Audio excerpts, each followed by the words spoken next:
Good evening, viewers. Welcome to our health segment, Health Matters. Today we are very privileged to have a counselor with us, Mr. Moses. I will invite him to introduce himself. Today we are talking about youth and addictions. I'm looking forward to learn so much, and as well as you also learning from us or from our guests what addiction is all about. Karibu sana. Introduce yourself, sir. Thank you so much. I appreciate the invitation. For my viewers, my name is Moses Muchiri. I work with Meru County. Currently, I'm at Meru Teaching and Referral Hospital as the counselor. Yeah, so I've done counseling, but also I'm a nurse. I'm a nurse, but currently I'm in the line of counseling. And specifically, I have specialized in addictions. Yeah, so you can even call me an addiction counselor.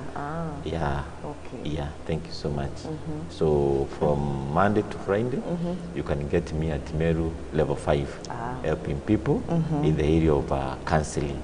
Yeah. I'd like for you to tell us what is addictions. Yeah. Yeah, and then now we'll try to bring to understand why addictions in the youth. Yes. I want to say that addiction au kwa lugha ya Kiswahili tunaita uraibu. Uraibu au tunaweza pia ita ulevi. So hiyo yote ni majina ya inakubalika. Na uraibu au ulevi kwa lugha ya Kiingereza we say that it's inability to stop. Okay. Inability to stop. Yeah. Why are we saying it's inability to stop? It's because addictions, and I will be able to explain types of addictions. We realize that when you talk about substance addiction, where we have chemicals, those chemicals interact with the human brain. So if, for example, you are in one form of addiction or the other, those chemicals, when they get to the brain, they interfere with the normal functioning of human brain. Yes. And so when the brain is affected, that person would have no ability to decide what to do concerning his or life. Because already there's some damage that has taken place in that person's mind, and you know, mind is the brain is the one that controls human life. Yes, you see, yes, so we say it's inability to stop. So when you get to that point, that for example, when you wake up in the morning, you have no ability to decide if, for example, you take tea, if, for example, you take shower, if, for example, you'll be able to, your plans for the day, you have no ability to decide what to do. You realize that you have a problem. Others, you realize when they, for example, when they get up in the morning, instead of doing the normal things that we do, you see they get to that thing that they are addicted to. Kama ni mtu wa pombe, akiamka asubuhi, instead ya kunywa chai, kwa sababu ile kiu, unaona ameenda kutafuta pombe. So inability to stop. Then also, that's not generally about addictions. But we have now, when we come to chemical addiction or substance addiction, we say that this addiction is a chronic, relapsing brain disease. So 3 things that are very important. Number one, you need to understand that chemical addiction au uraibu wa miandarati ni ugonjwa wa akili. It's a brain disease. I will explain further as we continue. So then you realize that it's a chronic thing. It's something that is continuous. Continuous. You decide that you want to stop, but you realize that you have no power. You can't do without. You can't do without.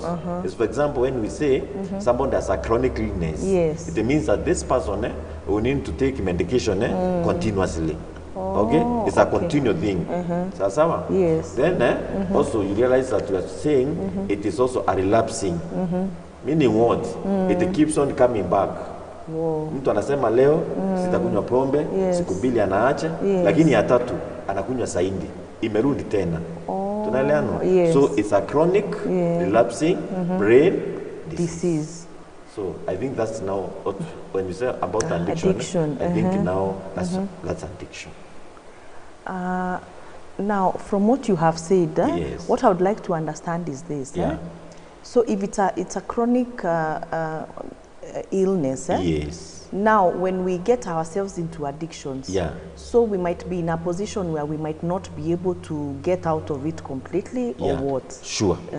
Yeah, it is like it is in your system. Yes. So you can't wake up in the morning and decide that I'll not maybe take alcohol or maybe I'll not smoke cigarettes because already your body has been accustomed. Yes. Yeah, your brain already has been set towards that chemical. Yes. You see? So it's not just very easy to decide in the morning that today I'll not maybe smoke, I'll not take alcohol because already sometimes when you don't take those substances, kuna what we call withdrawals. Or withdrawal symptoms. Yes. And some of those withdrawal symptoms sometimes are fatal. They are fatal. Is it? They are damaging. You see? So now that's why we say unless you are helped, either through counseling or through treatment, sometimes it's not easy to stop. Now, our youth, our country has a lot of youth. Sure. Our county, our biggest population is the youth. Sure. How do the youth come in with addiction? How do we relate them with addiction? Because these are the people we want to really understand. Sure. Today we really want to speak to the youth so that they understand addiction and how it affects their lives. Sure. Nchi yetu wengi ni vijana. Na hata in our county pia in hivyo. Yes. So na vijana wengi niseme kwa sababu mimi huwa ndio na vijana. Yes. Almost on daily basis my client are youths. Yes. So you realize that youth by nature ya vile wako na stage ile wako ni watu ambao wanatafuta sometime identity. Unaona? Wengine they want to identify with their friends and some of these friends wanatumia nini? Wako kwa uraibu. Unaona? Na pia vijana wanataka zile vitu ambaye inafurahisha. Na ile lugha iko pale nje ni ya kwamba ukiwa kwa uraibu au ukiingilia uraibu inafurahisha. Inafanya uchangamuke. Unaona? Inafanya uelewe zaidi. Kama ni mwanafunzi yako shule anaambia ukivuta maybe marijuana au bangi akili itachangamuka, utaelewa masomo. Unaona? So vijana wengi wanataka kujaribu. Unaona? And again wako ile stage ya kuexperiment. Experimentation. Yes. Unaona? The stage ya curiosity. Yes. They want to try new things. Yes. And in most cases, you get them, they want to try drugs. They want to try other form of addictions. Yes. Wanataka nitafeel aje. Hiyo kuchangamuka ya akili itakuwa aje. Unapata? Nikivuta hii bangi itanifanya aje. So unapata wengi wanakuja na kuambia daktari, unajua niliambiwa nikipiga pafu moja kama ni hesabu itakuwa maji. Itakuwa mteremuko. Unaona? Lakini hakuambiwa hiyo maybe chemical au substance anatumia iko na sumu. Na hiyo sumu itaenda kwa akili. So ikienda kwa akili ita affect the normal functioning ya nini? Ya akili. Tunaelewa? So hapo ndio vijana wengi wako. They want to identify the stage where they are. Wanataka pleasure. Wanataka kufurahisha zile vitu ambayo inafurahisha. Na zile vitu inafurahisha most of the times ni vitu ya nini? Ya uraibu. Nitaelezea hapo mbele types of addictions so that uone vile hizo vitu zinafurahisha nani? Zinafurahisha vijana. So ndio leo ni muhimu sana tukiongea mambo ya uraibu tukilinganisha na vijana ni muhimu sana kwa sababu vijana wengi hata tukienda pale hospitali vijana wengi ndio wanakuja na uraibu. Tukienda hata sometime kwa rehabilitation centers unapata vijana wengi ndio wako admitted pale wakiwa na nini? Wakiwa na uraibu. Na vijana unajua ndio wako na nguvu. Ndio nchi yetu inahitaji. Kwa sababu ndio inahitaji ili wajenge taifa wafanye kazi. Lakini wakiingilia uraibu kazi iwezi fanyika. It is true.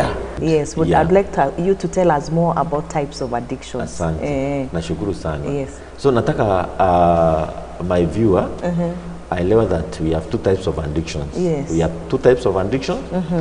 Number one, what we call substance, stroke chemical addictions. Yes. So when talking about substance, we are talking about alcohol. Yes. We are talking about tobacco. Yes. Tobacco ndio iko na cigarette. Oh. Yeah, sometimes pia iko na kubel. Kubel is also a type of a tobacco. Yes. Okay. Yeah. Ile imechanganywa na vitu zingine. Yes. We are talking about marijuana or what they call bangi or cannabis. Okay. Yes. We are talking about substances like heroin.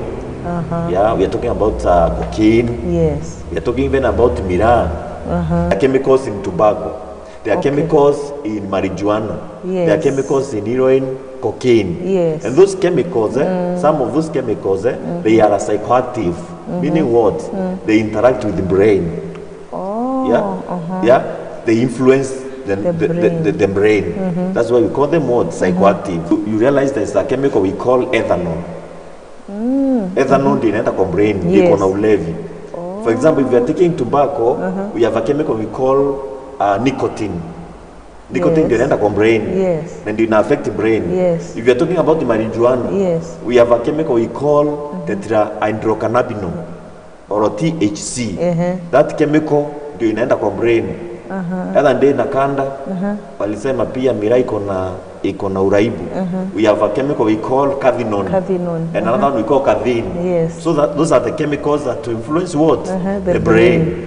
So that's now type number one. Yes. Then we have another type of addiction that we call process or lifestyle addiction. Yeah. Kuna hiyo? Yeah, inaitwa lifestyle addiction. Okay? So or process. Yes. Na hii inahusiana na nini? Na mambo ya food. Wow. Na watu wako na uraibu wa chakula.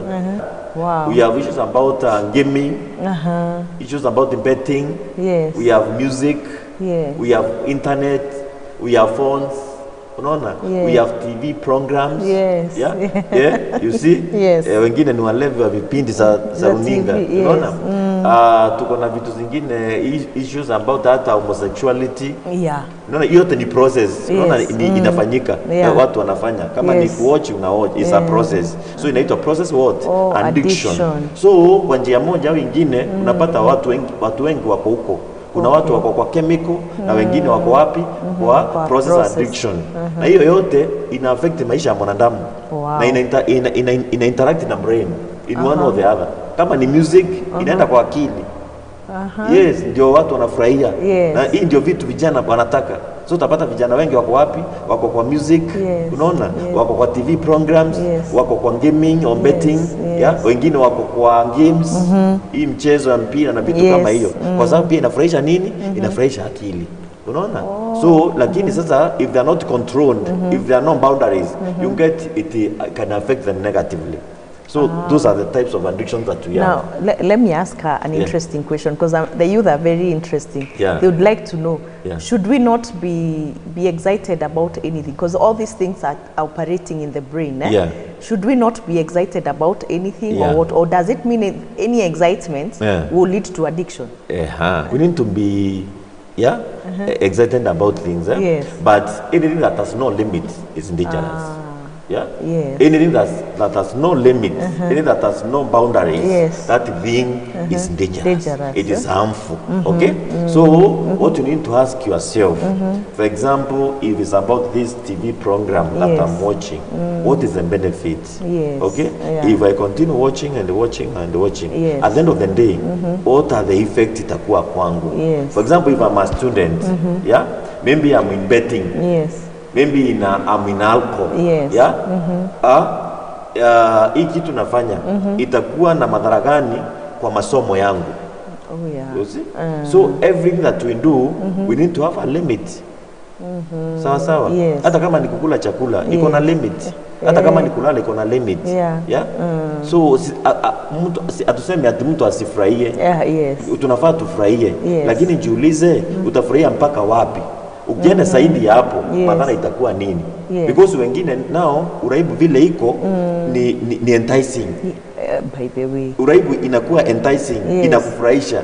Lakini pole pole, you know, it's a process. At the first you feel excited, you feel euphoric, you feel that this thing is exciting me. But as you continue, ujui pole pole inakuweka pingu. So at one point, you get to a point where we say that you have no ability to do what? To stop. Control. To control. But when you are starting, unasema, mimi sina shinda, I can stop. So that's how it is. So it is important. Would you say it is important for our youth to have controls, to understand themselves and to be real with themselves when they're indulging in things? They should know anything can become an addiction. Or whatever they are doing can be something that will have a fatal consequence to them. And because they have a future, they are young, they have a long life to live. Can we tell them now it's good to have a balance? Yes. Is it okay from you're a specialist in it? Is it okay to tell them then it's good to at least know how to balance? So what we are telling our youth, it's good to enjoy. It is good to feel good. Sawa. It is good to interact. But you need to have a balance. Okay? And then also we need to tell our youth that there is time for everything. In this life, how God has created us, there is time for everything. So for example, if you are a student, kama wewe ni mwanafunzi, unafaa ujue wakati huo ambao ni wa masomo, inafaa masomo. Masomo iwezi kubaliana na vitu zingine. Iwezi kuwa sawa wewe ni mwanafunzi na wewe ni mlevi. Haitanisha. Because ulevi itafanya nini? Ita affect your brain. Na masomo inaenda wapi? Kwa akili yako. So uraibu ikienda kwa akili na masomo iende kwa akili. What happens? Masomo inawekwa kando. Uraibu inachukua nini? Nafasi ya kwanza. So ndio we need our youth, they need to know that even as we say that they need to be happy, they need to do things, let them realize that there's time for what? For everything. Sawa? Na vitu zingine ni vitu ambao they are time bound. Like for example, masomo, utakuwa masomo forever. Iko na time limit. So if you waste that precious time, hiyo ya masomo, unaona? Uko mbele, what happens? Utakuwa na shida. So they can enjoy, no problem. They can do many things, but let them know that they must have a balance. They must do them in moderation. The minimum, and then they need to have boundaries. I think one time we need to come here and discuss about the boundaries. Yes, about the boundaries.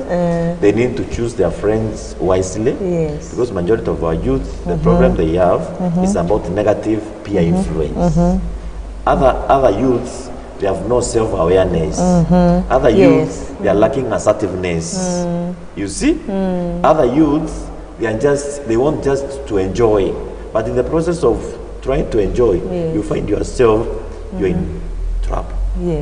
We get to a place where it looks like we don't understand each other. You know, the parent, child, you know, once a child is a teenager, they have so much energy, they want to do things on their own, and they think the parent is too harsh.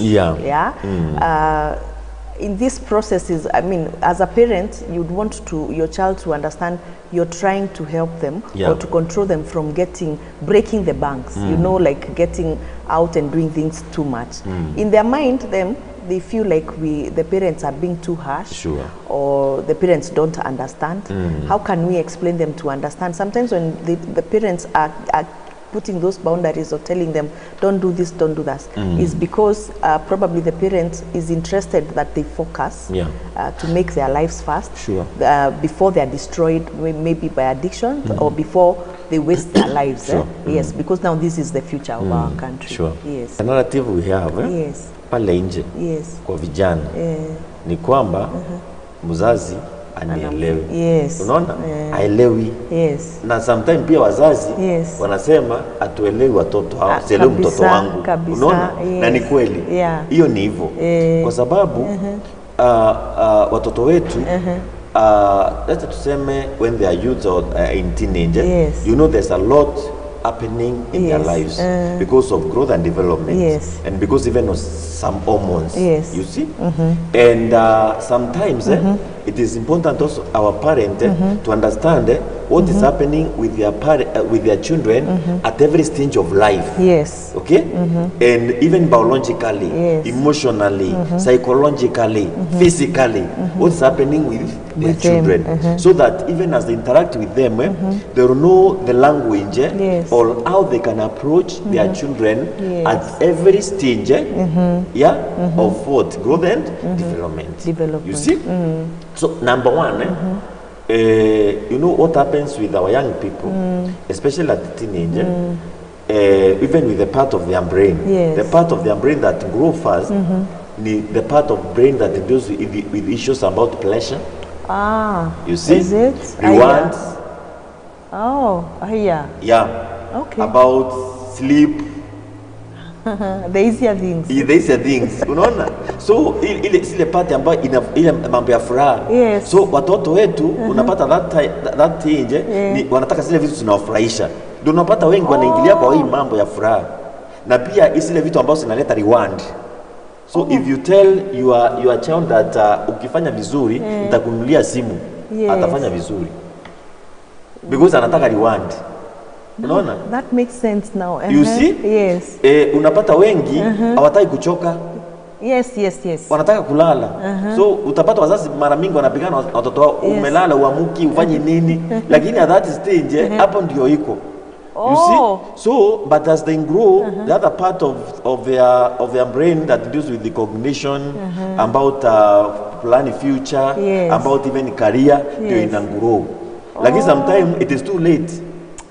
So if they are not guided, or their parents do not understand what is happening with their children, in most cases, wazazi na watoto wanakuwa kwa vita. You see? Lakini sasa huyu mtoto anafaa ajue, mzazi akona experience. Kuna vitu mingi ameona. Na hata kuna vitu anaona huko mbele ambaye mtoto haoni. So wakati mzazi anakuambia usiende hivi, fanya hivi, ni kwa sababu anajua huko mbele kuna vitu wewe hujaona yeye ameona. Unaona?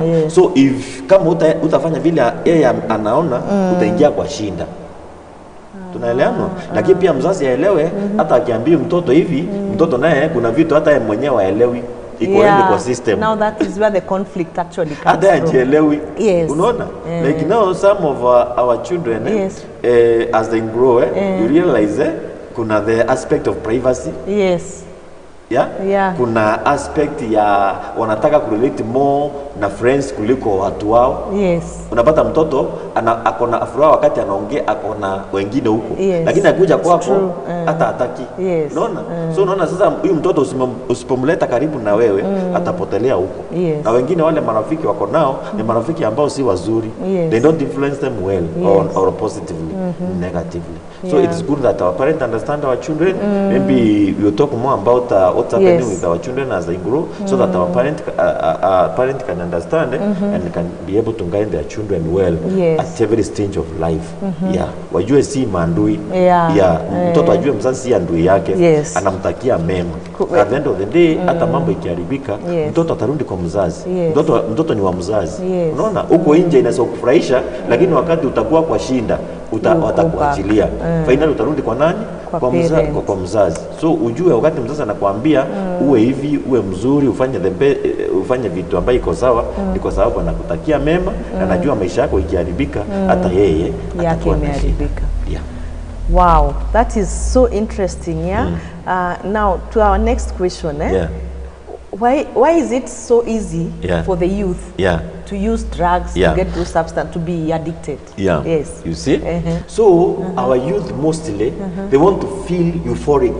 The euphoria. So na wameambiwa huko nje that ukitumia uraibu itafanya uwe nini? Ufurahi. Excited.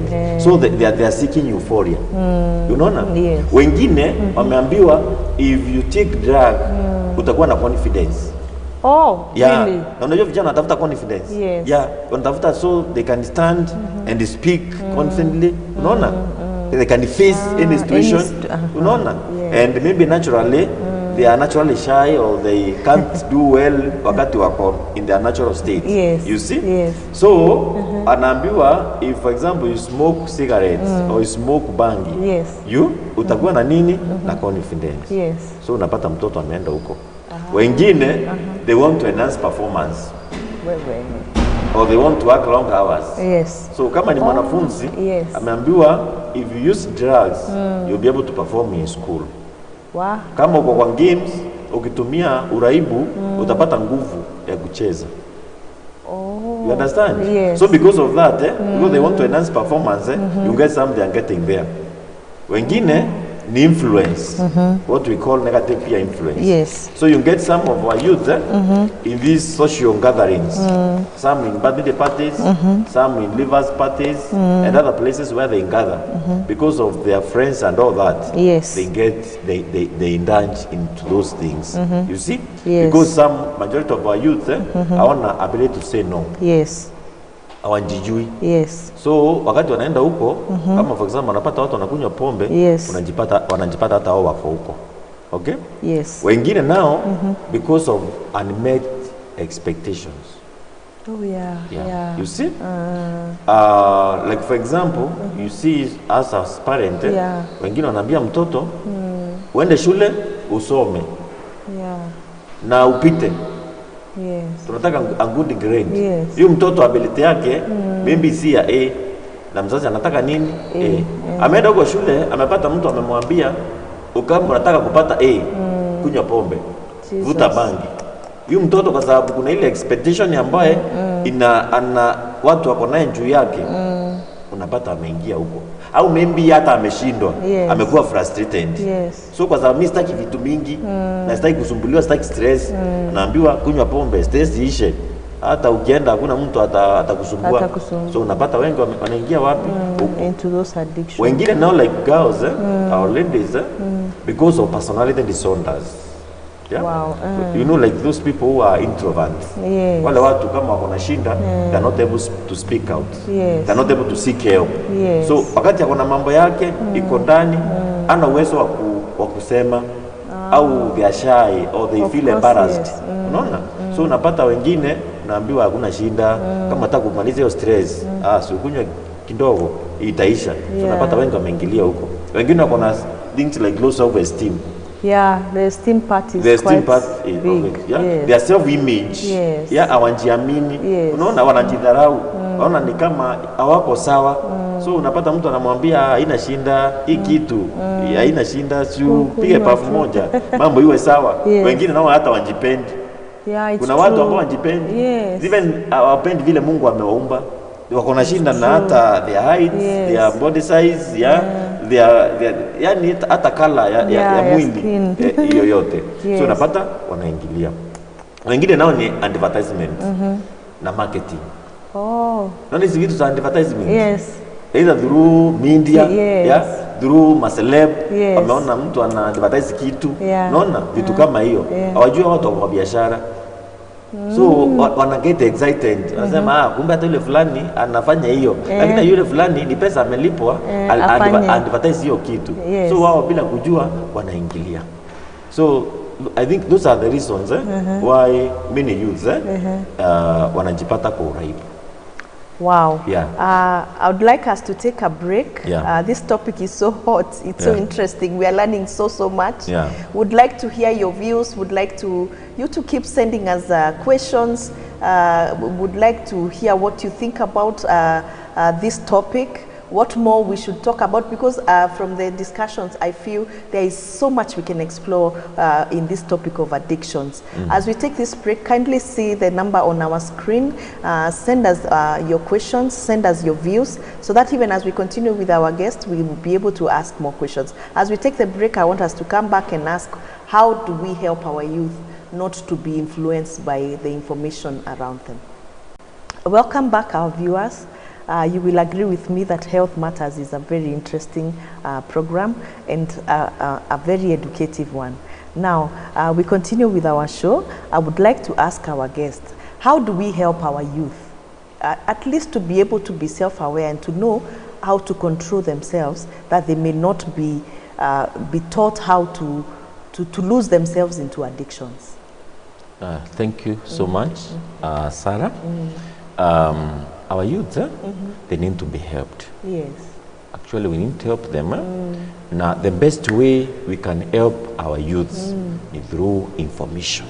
Yes. You know, already our youth, they have a lot of information. Yes. But many of them, yes, the information they have is wrong information. So we need to come and now bring about the right information to our youth about the effect of addictions. Yes. Because outside there, all the information they have is that addiction is good. Yeah? Kunywa pombe iko sawa. Kuvuta whatever iko sawa. No, when they have the information, but wrong information. Yes. So we need to come now and enlighten our youths about now the negative effects of what? Of addiction. Of addiction. Number one, what I can say about our youths or how I can help our youth is our youths wanafaa wanjielewe. Majority of our youth, they have no self-awareness. Hawanjijui. Yes. So unapata wengi wanaingilia, actually wale wengi, hata wale wanakuja kwa rehab, hata wale tunakuja for counseling. Hata kuambia mimi, hata sikujua, ni fulani aliniambia. Yes.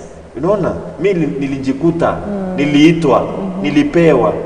Lakini unafaa ujijue wewe, unjuliza number one, mimi kama Moses, mimi huwa nakunywa?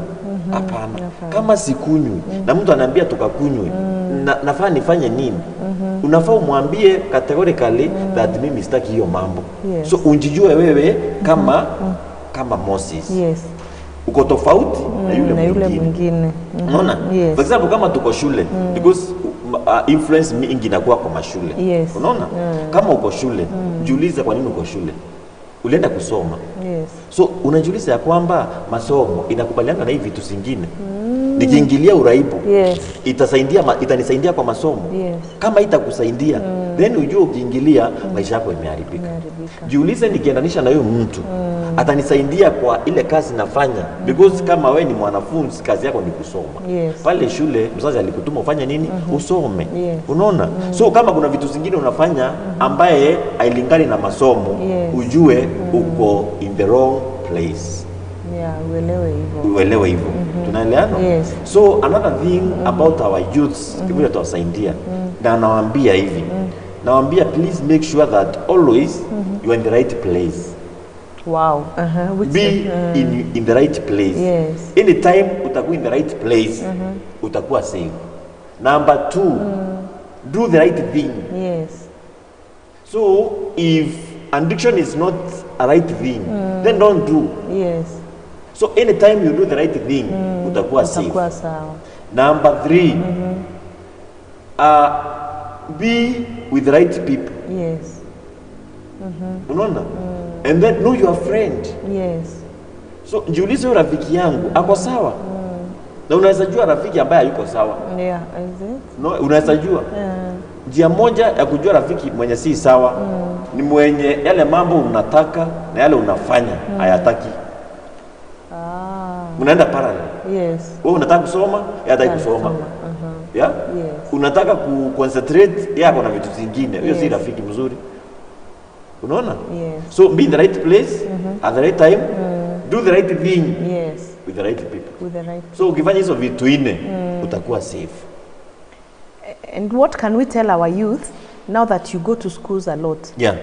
Their relationship with their teachers. Yeah. Sometimes they feel like the teachers are antagonizing them, or they are too much, or they are too old. Yes. Ni washamba. Yeah. You know, how would we tell our youth, please relate with your teachers well, make them your friends so that you can benefit from them? Is it a good place to tell them? Because they spend a lot of time in schools. Sure. Can we tell them to also have a good relationship and rapport with the teachers? And the teacher is not their enemy. Sure. Yeah. The Very teacher good. is not a bad person. Sure. Or because them, they just look at the teacher. Funza umalize uende. They don't look at the teacher as someone who guides them, even for where they are going. Yeah. A very good question. Yes. Thank you so much. Mimi, mara mingi niko kwa shule. Yes. Na interact na walimu, na interact na wanafunzi. Yes. So, number one, ile ningetaka kuambia wanafunzi. Yes. Mwalimu si adui. Yes. Okay? Yes.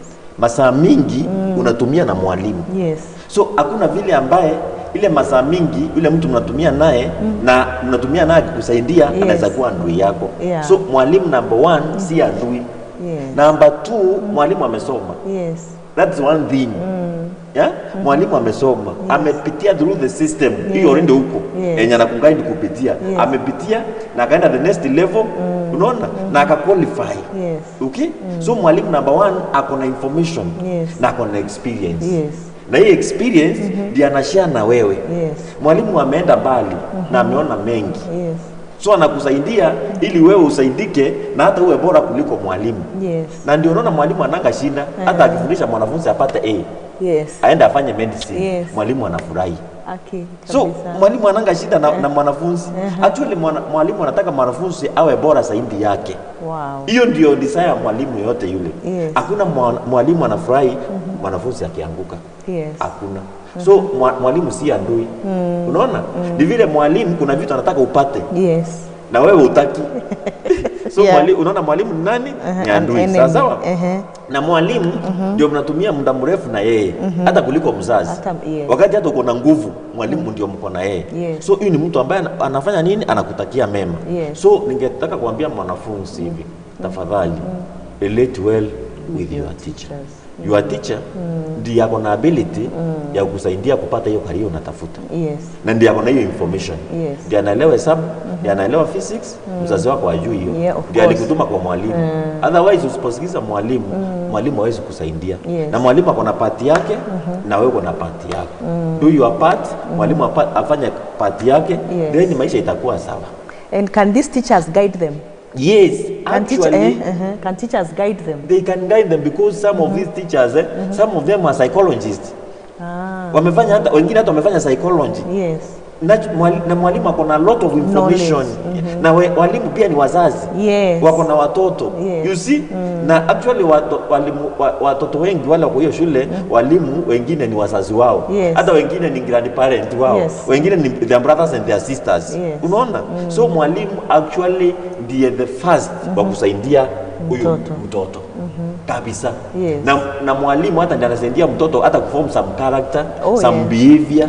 Unaona? Na finally kupata career. So mwalimu ni kila kitu. Kabisa. Tunafaa kuanza hapa kwa mwalimu. Then tukuje huko nje. Kwa sababu mwalimu ndiye ako na time mingi na mtoto. Na walimu ndio role models wa watoto wetu. Ndio mentors. Wow. So how do you know someone who is addicted to something?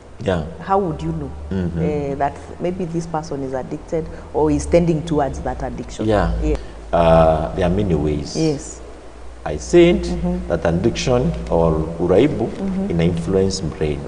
It affects the brain. Na brain vile Mungu ameumba ameipanga. Every part ya brain iko na kazi yake. Tunaeleano? Kuna part ya brain ambayo inadeal na behavior.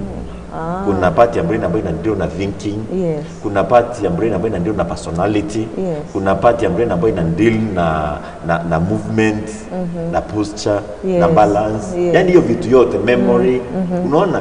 So wakati mtu ameingilia uraibu imeenda imeharibu brain, automatically in one or the other behavior itaribika. Personality itaribika, thinking itaribika, judgment itakuwa na shinda, memory itakuwa na shinda. You see? So na wakati mtu hiyo vitu imechange automatically hata ukimwangalia kama ni mlevi wa pombe. Amekunywa pombe, balance imeharibika. Hakuna balance, hakuna condition of movement. Unaona? Speech imekuwa na shinda. Automatically you tell that huyu mtu amekuwa affected. Anaingia into addiction. Lakini nataka watu wajue hivi. Addiction is a process. It doesn't happen at once. Uwezi sema ati nimekunywa pombe leo na nimelala kwa mtaro. Unaweza kunywa pombe leo, usikie uko na nguvu, ukunywe the following day, usikie uko sawa, pole pole, finally ujipate wapi? Kwa mtaro. Pole pole. Na then pia tunafaa tujue kila uraibu, every substance kuna vile ina affect. Kuna ile ina affect haraka na kuna ile nyingine ina affect pole pole. Tunaelewana? So vitu zingine hata si lazima uone leo, inaweza kuona hata after 10 years. Because in damage ina take place pole pole. Na hata pia ina depend na ile age huko. like these people who are young, because their bodies are growing. Yes. Many cells zinakuwa manufactured. Yes. Unaona? Yes. So effect inaweza kuwa si kubwa kama ya mzee. Because mzee ako kwa degeneration. Yes. Unaona? Kijana naye ako wapi kwa generation. Hii ya cells mingi zina. Yes. So they are still forming. They are forming. You understand? Yes. So it depends even the level where you are in terms of age. Yes. Okay? So about the effect and or about how you can detect it depends. Hata unatumia uraibu gani. Okay? Uko level gani ya kutumia. Yes. Tunaelewana? Na hata kwa miaka gani? Inji yako, hata inji na determine. Hata unakula chakula inakaaje, ukitumia ulevi, unakula chakula inakaaje. Kuna wengine watatumia ulevi kama ni pombe, na ile chakula unakula inasaidia mwili ufight hata hiyo uraibu. So huyo mtu ataumia kama yule mwenye alikunywa pombe na akalala na njaa. Okay? So maybe next time, when we come, so we'll be able to analyze. Tuone for example, kama mtu anatumia pombe, unaweza juaje? Kama mtu anatumia sigara, what are the effects? Kama mtu anatumia marijuana, what are the effects? Designs gani nasaona, symptoms, okay? So that tuseme mtu ni mlevi, huyu mtu amefika level hii, na at every level anaweza saidika aje? Tunaweza msaidia aje? You now in counseling and in a main hospital like Meru level 5. What are the main issues you have dealt with our youth? Our youth. Very good. With our youth, number one, it's about chemical addiction.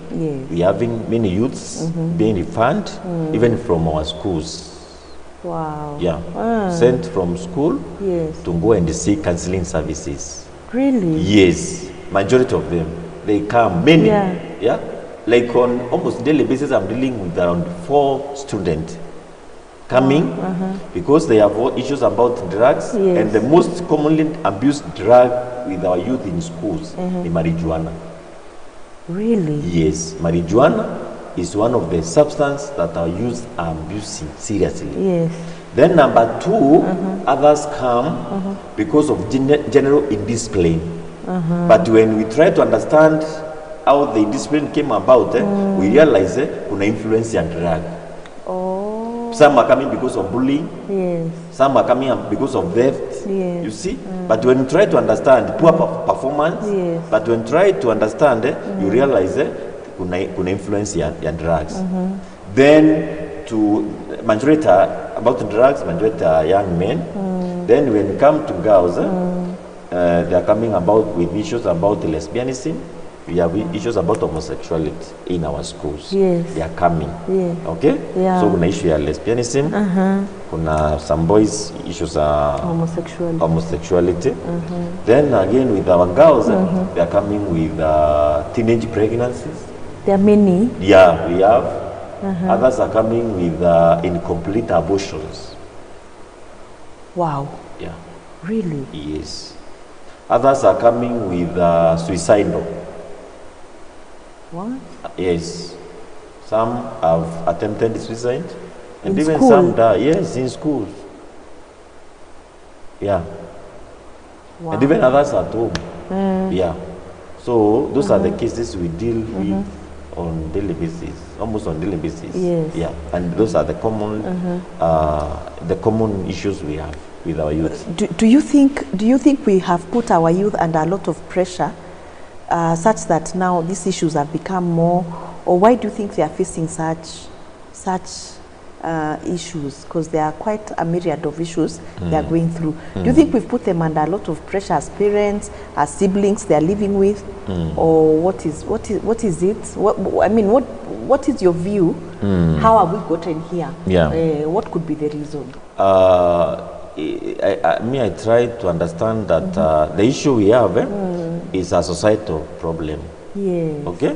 So there are many factors that are contributing to our youths using these things. Number one, kuna issue of some parenting. Some are coming from dysfunctional families. Okay?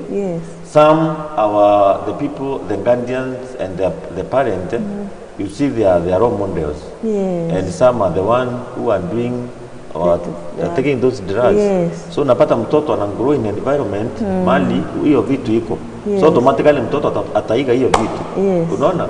So we have issues as a family, okay? We have peer issue as society, Yes. where we are. We have issue media.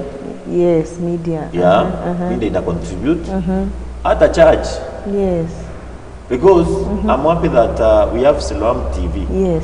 Some of this program, Yes. you not see them being aired. Yeah. What we are seeing ni kuadvertise vile uraibu iko sawa. Lakini hakuna forum za kusaidia vijana kujua madhara ya uraibu. So I really appreciate Siloam TV and this program, of trying to help our youth understand the effect and even to understand how they can seek help in case they have a problem. Tunaelewana? So I think also church it may contribute. Because some of these programs they are not in our churches. We are not teaching them. Kanisani tunahubiri mambo ya kwenda mbinguni peke yake. Na vile tunajazwa na roho. Lakini mtu atanjazwa na roho ajipangi ikiwa kwa akili. Mtu atanjazwa na roho ajagiwa na pombe. Roho ni mtakatifu. Hawezi ingia kwa hekalu ambaye ni chafu. So kwanza to make sure hekalu haina uchafu. Then tuongee mambo ya roho mtakatifu. Unaona? Alafu pia hata church hatuna programs za vijana. By the way, that's true. Hatuna. Ile program tuko ni ya wazee, ya vile watakula mbuzi, wa mama vile watanunua sufuria. Unaona? Lakini vijana hakuna program ile ambayo inawa excite. So vijana finally wanaenda kwa bar. Because bar ndio iko na TV ile kubwa. Na iko na muziki. Ndio iko na music, ndio iko na set drum ile mzuri, ndio iko na keyboard. So kijana ataenda kwa bar. Church mtaacho hapo mkipiga makofi. Unaona? Na mkiongea na ndimi. Because kijana shangai ndimi mnaongea nani gani? Oh my God, this topic is so interesting. I don't know if we can finish it, but you can attest that we have a very good guest, and we'll keep talking to him. Mr. Moses Muchiri is a counselor at Meru Level 5. As we finish, I want him to give us a parting shot and to give us a small preview of the next program we are going to have with him, because I am going to involve him some more so that we can learn more about how we are going to support our youth. We agree that our youth are the backbone of the society, and they are the strong people that we have now. We have to protect them. We have to love them. I want you to tell us your parting shots and which is the next most urgent topic that we should talk about. Yes. Let me say that addictions is a broad topic. Actually, it's a whole syllabus. Okay, that's what we can't I'm just saying. finish within a sitting of 1 hour or 30 minutes. So it means that you continue to elaborate more about addictions. Maybe next time we'll see how, in case, how we can help our youths. In case maybe one is addicted. Tunaweza msaidia aje. Unaona? Tunafaa kuangalia hivyo. Na tutaangalia hata role ya church.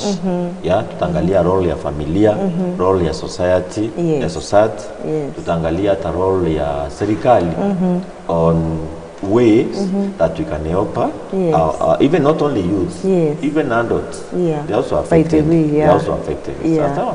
So otherwise, I really appreciate. And the most important thing is that we need to pray for our youth. Okay. Because I will also say next time when we meet that addiction also can be spiritual. Can also be spiritual. It can also be spiritual. So, and actually that's why I went to school to do theology. So, you know, I'm a pastor. Really? Yeah, I'm a pastor, yes. Now, mostly, ni pastor wa vijana. Okay? Nice. I'm a pastor. Now, that's why I went to school to do theology. Just try and understand part, the spiritual part, in connection to mambo ya addictions. Addiction, So, we need to know that uraibu, iko na hali ya kiroho. Yes. Wow. You know, when the disciples in the book of Acts, walipoonjazwa na roho, watu walifikiria ni walevi. By the way, unaona?